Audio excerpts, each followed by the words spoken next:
Módulo número 10. Plan de estudios de la especialidad en medicina interna. Miopatías inflamatorias idiopáticas. Enfermedades musculoesqueléticas y del tejido conectivo.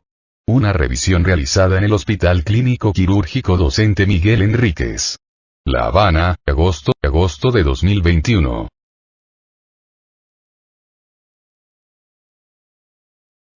Contenido.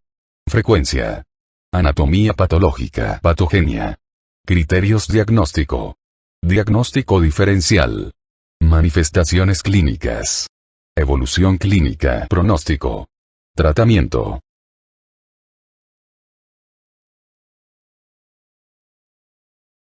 Miopatías inflamatorias. Las miopatías inflamatorias constituyen el grupo más frecuente dentro de las miopatías adquiridas. Se definen por criterios clínicos y por el hallazgo simultáneo en el estudio de la biopsia muscular de necrosis y fenómenos inflamatorios. Algunos de estos cuadros, las miositis de causa SIDA, tienen una causa que los justifica. No obstante, existen otros muchos más frecuentes de los que en el momento actual solo se conocen algunos aspectos patogénicos, sin que pueda atribuirse su aparición a una causa específica. Son las miopatías inflamatorias de causa desconocida o idiopáticas.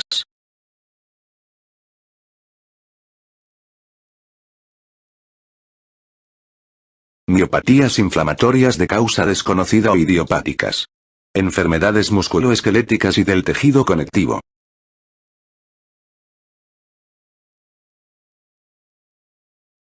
Concepto y clasificación.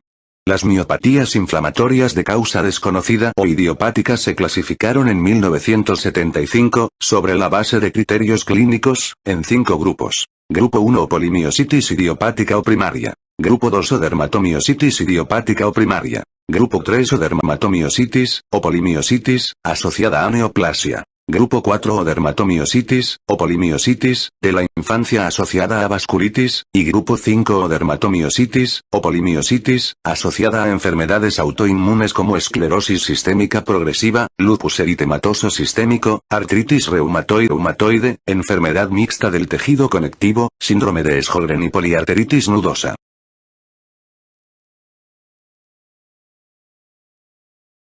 Si bien esta clasificación aún se aplica, la tendencia moderna lleva a admitir únicamente 3 grandes grupos. Dermatomiositis, juvenil, del adulto o asociada a neoplasia, e incluso las formas amiopáticas y adermatopáticas, polimiositis y miositis con cuerpos de inclusión. En los últimos años se está consolidando la idea de un cuarto grupo, la miopatía necrosante inmunomediada asociada al empleo de estatinas, a cáncer o a otras enfermedades autoinmunes. Existirían, además, las ya comentadas, miositis asociadas a otras enfermedades autoinmunes y otras formas, ya sean focales, miositis orbitaria, miositis localizada, miositis granulomatosa, o generalizadas, polimiositis eosinófila, miofascitis macrofágica.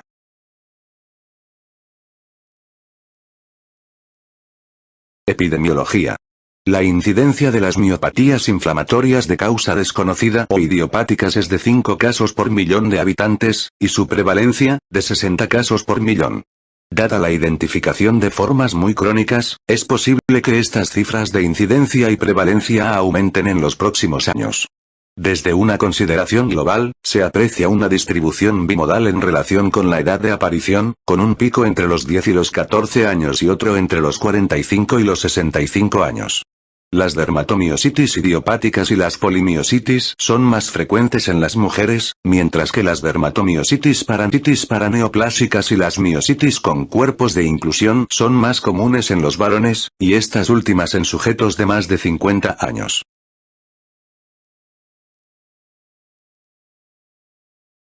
Etiopatogenia. La etiología es desconocida.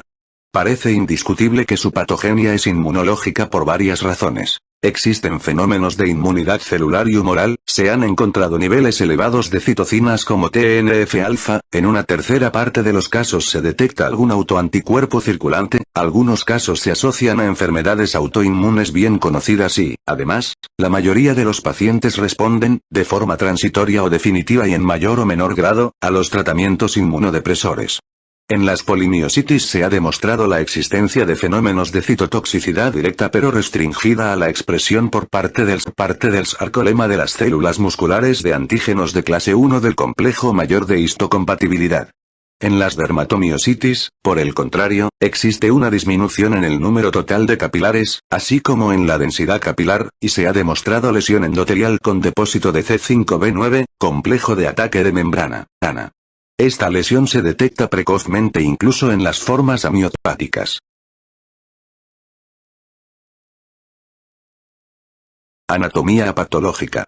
Aunque en toda miositis debe existir necrosis e inflamación, las diferencias histológicas entre polimiositis, dermatomiositis, miositis con cuerpos de inclusión y miopatía necrosante inmunomediada son evidentes y es posible distinguirlas mediante el estudio histológico. En los pacientes con dermatomiositis es clásico hallar atrofia perifascicular y, en ocasiones, lesiones que sugieren microinfartos musculares. Casi siempre se detectan cambios microvasculares con disminución del número de capilares por superficie de fibra muscular y necrosis de capilares, sobre todo en la periferia de los fascículos. Además, en la dermatomositis se ha encontrado sobreexpresión endotelial de ICAM-1, intercelular adhesión molecule, y expresión anómala de VCAM, vascular cell adhesión molecule.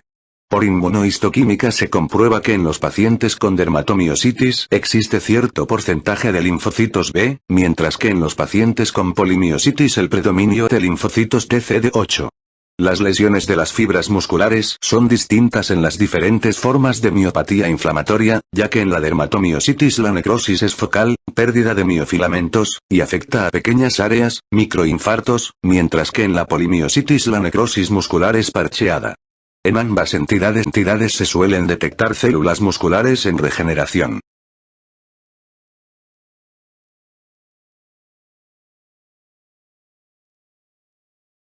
El estudio histológico de las lesiones cutáneas se ha considerado durante muchos años como inespecífico y muy similar al patrón observado en el lupus eritematoso sistémico.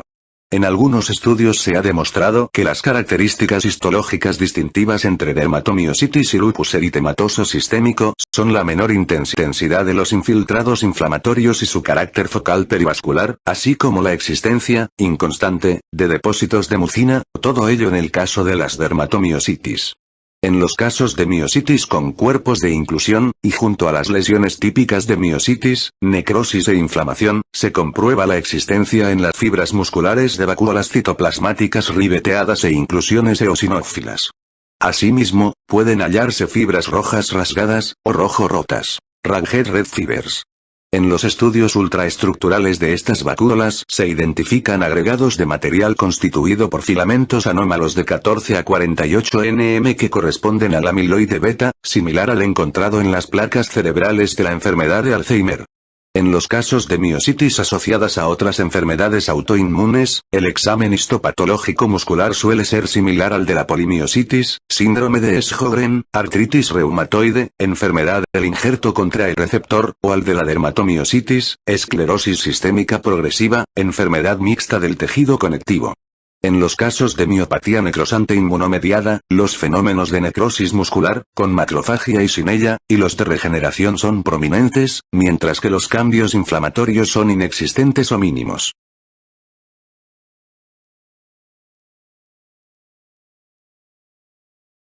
Figura 183, 2. Marcada variabilidad en el tamaño de las fibras musculares con presencia de fenómenos inflamatorios en el endomisio y aumento del tejido conectivo. Se aprecian las típicas vacuolas ribeteadas, flechas, y cambios de naturaleza mitocondrial, asterisco. Biopsia muscular en un caso de miositis con cuerpos de inclusión. Tinción de hematoxilina eosina sobre tejido congelado, por 560.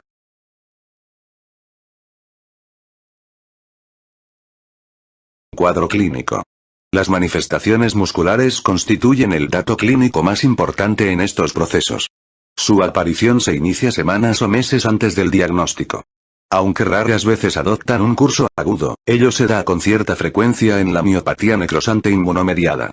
En ocasiones, estos síndromes pueden referirse a varios años atrás, como es frecuente en la miositis con cuerpos de inclusión. El síntoma más constante es la debilidad muscular más o menos generalizada y de aparición gradual y simétrica, que afecta sobre todo ambas cinturas, escapular y pélvica, el cuello y la musculatura faríngea. La musculatura respiratoria puede participar y producir insuficiencia respiratoria. En la miositis con cuerpos de inclusión es clásica la afección distal. Junto a la debilidad muscular puede haber dolor muscular espontáneo o a la palpación, particularmente en la dermatomiositis. En algunas formas crónicas de dermatomiositis se aprecian retracciones que limitan la extensión de las extremidades. La atrofia muscular aparece de forma tardía. Sin embargo, en ciertas formas de miositis con cuerpos de inclusión es muy llamativa la atrofia de cuádriceps y de flexoextensores de la mano. En las dermatomiositis, y en particular en las formas juveniles, es frecuente detectar calcinosis muscular. En la miositis con cuerpos de inclusión el curso clínico es muy crónico y sin participación cutánea. La afección de cuádriceps y de flexores de las manos es muy típica y puede ser asimétrica. La disfagia es frecuente, aunque tardía en el tiempo.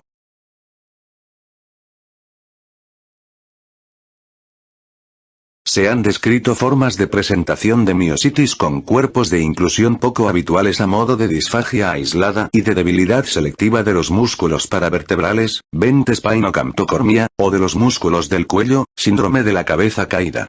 A diferencia de la dermatomiositis, la miositis con cuerpos de inclusión no se asocia a neoplasia, si bien se ha descrito su asociación a síndrome de Sjögren, artritis reumatoide, lupus eritematoso sistémico, infección por el virus de la inmunodeficiencia humana y trombocitopenia autoinmune. Las lesiones cutáneas son específicas de la dermatomiositis y no existen en la polimiositis, en la miositis con cuerpos de inclusión ni en la miopatía necrosante inmunomediada, aunque las únicas consideradas como patognomónicas son las pápulas de Gotrón y el eritema en heliotropo. Las primeras son lesiones papuloeritematosas descamativas, situadas en el dorso de las manos y en las zonas metacarpofalángicas e interfalángicas, mientras que el heliotropo es una lesión edematosa de color violáceo que se localiza en la zona periorbitaria.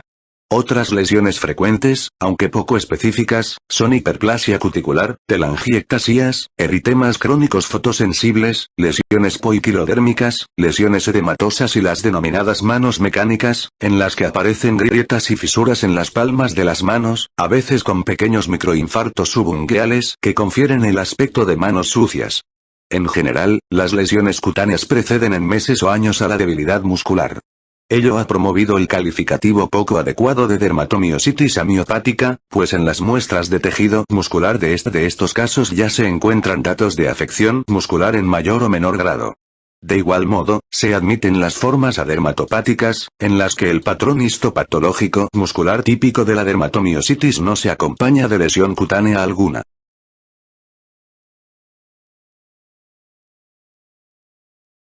En ocasiones, los pacientes presentan arritmias y bloqueos cardíacos y solo de manera excepcional se ha comprobado miocarditis o pericarditis.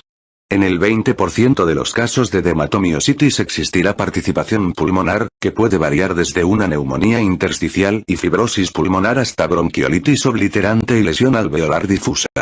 Este subgrupo que asocia miositis, artritis no erosiva, enfermedad pulmonar, fenómeno de Raynaud y manos mecánicas, se conoce también con el nombre de síndrome antisintetasa, ya que en el suero de estos pacientes se detecta el anticuerpo antisintetasa, anti-Jo, uno u otros anticuerpos similares. Un problema difícil de resolver es si el paciente afectado por una miopatía inflamatoria tiene o no una neoplasia asociada. El conjunto de los pacientes con dermatomiositis mayores de 50 años debe considerarse como población de mayor riesgo de neoplasia asociada. Las neoplasias más frecuentes son las de mama, ovario, útero o colon en mujeres, y pulmón, próstata o colon en varones. La relación de la miopatía inflamatoria con el tumor es incierta, pero su porcentaje de concurrencia es 5 veces mayor que en la población general. Aunque la extirpación del tumor puede mejorar la miopatía inflamatoria, no siempre sucede así. Las maniobras diagnósticas que se suelen aconsejables en esta población de riesgo son anamnesis y exploración física cuidadosas, búsqueda de sangre oculta en heces, tacto prostático en varones y exploración ginecológica en la mujer y tomografía computarizada toracoabdominal. La práctica de PET-tomografía computarizada como prueba de imagen única ha demostrado tener la misma utilidad, aunque con un coste económico superior. En este mismo contexto, la identificación de un autoanticuerpo denominado anti-P155 o TIF, un G es de gran ayuda ya que su ausencia tiene un elevado valor predictivo negativo.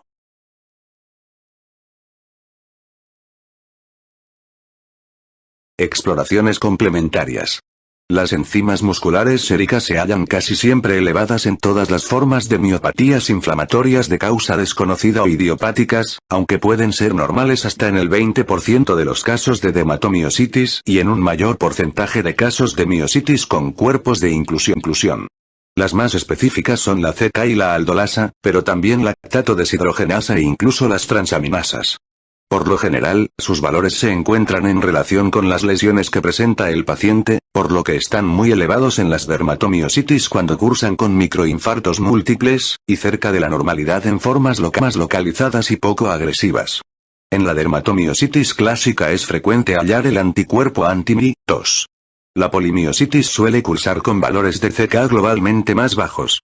La VSG y las A2 globulinas pueden estar algo elevadas. Se detectan anticuerpos antinucleares en alrededor del 50% de los casos, aunque en títulos bajos y sin ningún patrón específico. Los anticuerpos anti-DNA nativos son siempre negativos. Se pueden detectar otros autoanticuerpos, antisintetasas, en un porcentaje variable de miositis.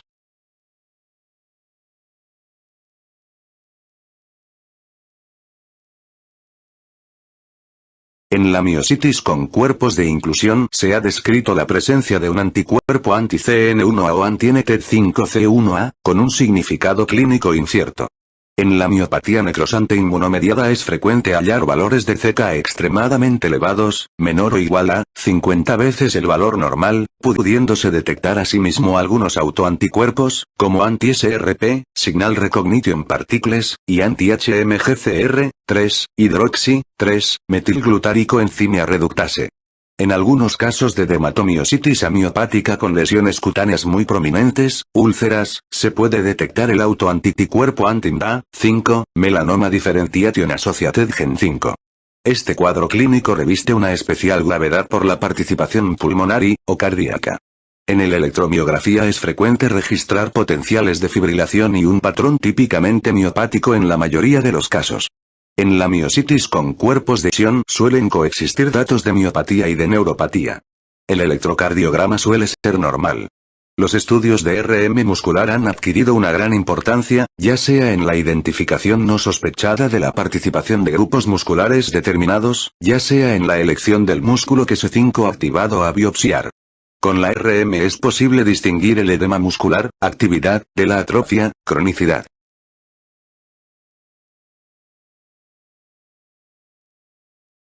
Diagnóstico y diagnóstico diferencial. Los criterios diagnósticos de DM son clínico-morfológicos. Los clínicos son: inicio subagudo, semanas o meses, debilidad muscular proximal y lesión cutánea típica, pápulas de Gottron, eritema heliotropo. Los criterios histológicos son: necrosis, microinfartos, inflamación, atrofia perifascicular y depósito del complejo de ataque de membrana C5b9 en endotelios. Otros datos que se encuentran con frecuencia en la DM son elevación de CK y MG de naturaleza miopática. Se admite una DM definida en presencia del patrón clínico de debilidad muscular, con lesión cutánea típica y biopsia muscular con los datos mencionados. Cuando las lesiones cutáneas son atípicas, pero hay evidencia clínica y de laboratorio de miositis y con biopsia muscular compatible, se considera una DM probable.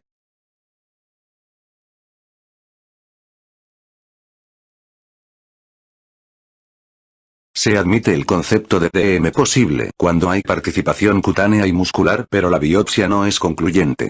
El diagnóstico de PM es, por el contrario, un diagnóstico de exclusión.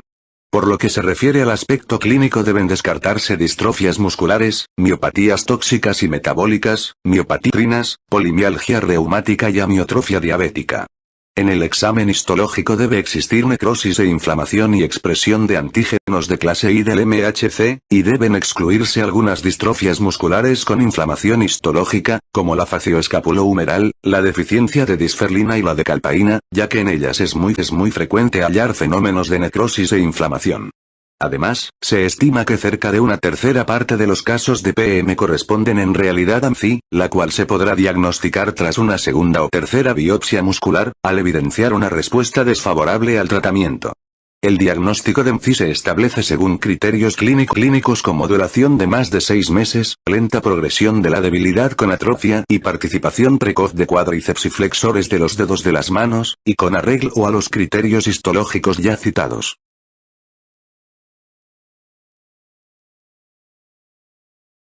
Tratamiento y pronóstico. Los glucocorticoides son el tratamiento de elección de las miositis, DM, PM y MI. La prednisona se administra en dosis de 1 mg por kilogramos de peso en dosis inicial matutina. Habitualmente, transcurridas 4 a 6 semanas de tratamiento, puede iniciarse una lenta reducción en la dosis hasta conseguir la mínima posible que mantenga la enfermedad en remisión. No es aconsejable iniciar esta terapéutica en días alternos, ni tampoco precipitarse en la reducción de la dosis del fármaco. Por término medio, se calcula que el tratamiento debe durar 18 a 24 meses. Los parámetros que permiten seguir la actividad de la enfermedad son la evolución de la fuerza muscular, los índices destinados a valorar las actividades de la vida diaria y, en menor grado, el nivel sérico de enzimas musculares, CK.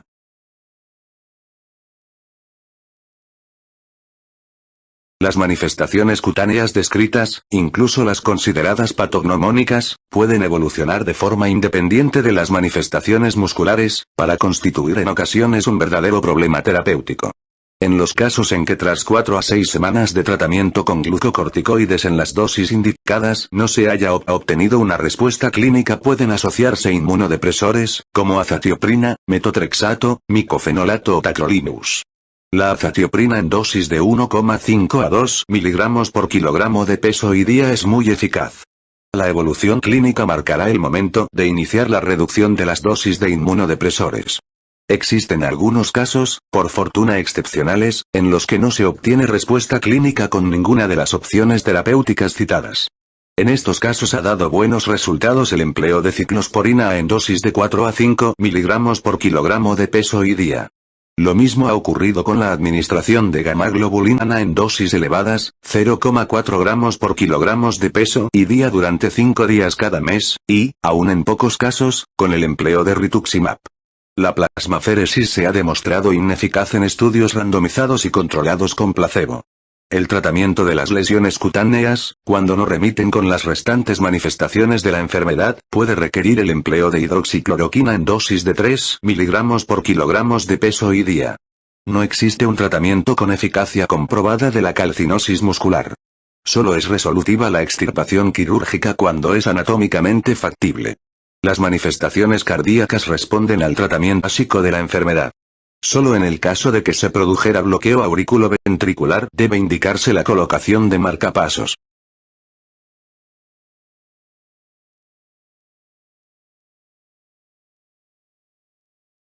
Durante la fase aguda de la enfermedad es aconsejable el reposo relativo. Cuando comienza a recuperarse la fuerza muscular debe iniciarse el ejercicio. Es imprescindible seguir todo tipo de medidas fisioterapéuticas, motilidad pasiva, etc., que eviten ulteriores contracturas musculares. De igual modo, la dieta debe ser semisólida o administrarse por sonda nasogástrica para evitar aspiraciones bronquiales. En la actualidad no se dispone de ningún tratamiento efectivo de la miositis con cuerpos de inclusión, y únicamente se recomienda tratamiento rehabilitador. La importancia de diagnosticar los casos de miositis con cuerpos de inclusión reside en el hecho de evitar tratamientos inmunodepresores prolongados, no exentos de toxicidad. El pronóstico de la enfermedad depende de la edad del paciente en el momento del diagnóstico, de las recaídas clínicas, de la existencia de una neoplasia subyacente y, en ocasiones, de los efectos indeseables del tratamiento, ya que hasta el 40% de los pacientes presentarán efectos secundarios de mayor o menor gravedad.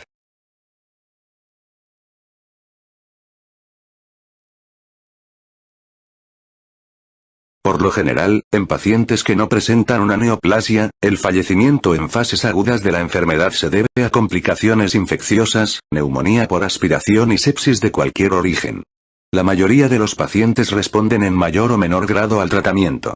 No es infrecuente que los pacientes se mantengan en una fase en la que la pérdida de fuerza muscular es discreta pero se halla presente, lo que obliga a mantener un tratamiento continuado con glucocorticoides en dosis bajas.